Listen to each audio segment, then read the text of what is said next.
পুরো শরীরের অবস্থা খারাপ, কাদা ভিজে গেছে একবারে, মানে ভিজে পুরো একাকার অবস্থা, অবস্থা একদম বেহাল। হ্যালো গাইস, আসসালামু আলাইকুম, সবাই কেমন আছেন? আশা করি সবাই ভালো আছেন। আমি চলে আসছি আবার আপনাদের মাঝে। পাহাড়ের সৌন্দর্য, মানে একটি পাহাড়ের আসল সৌন্দর্য তখনই ফুটে ওঠে যখন বর্ষাকালে কত সুন্দর আকাশে মেঘ থাকে। ইস, আমাদের পাহাড় দুই সময় তার নিজের সৌন্দর্য ফোটায় তোলে। এক হচ্ছে শীতকাল, আর এক হচ্ছে কি বর্ষাকাল।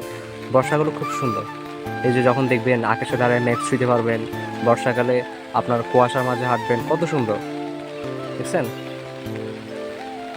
জাস্ট ভিউটা দেখেন। এই যে আমি বাসায় শুয়ে আসলাম, ভালো লাগতেছে না, তো এই বর্ষার জন্য কোথায় যাব, কোথায় কী করবো কিছু বুঝতেছি না। ভাবলাম যে না, একটু বের হয়ে একটু হাঁটি। এই ছাতা একটা নিয়ে বের হয়ে গেলাম। বৃষ্টি পড়তেছে, অনেক জায়গায় পানি উঠছে। খাগড়াছড়ি কিছু কিছু নিচু এলাকায়, যেমন গঞ্জপাড়া, মুসলিম পাড়া, এরকম বিভিন্ন এলাকাতে পানি উঠছে। অনেক মানুষ ভোগান্তিতে ভুগতেছে। তো সবাইকে একটা কথা বলবো, সবাই সতর্ক থাকুন, নিরাপদ স্থানে থাকুন, এবং আশেপাশে যেখানে আশ্রয় কেন্দ্র আছে সেখানে আপনারা অবশ্যই নিরাপদ আশ্রয়ে চলে যান।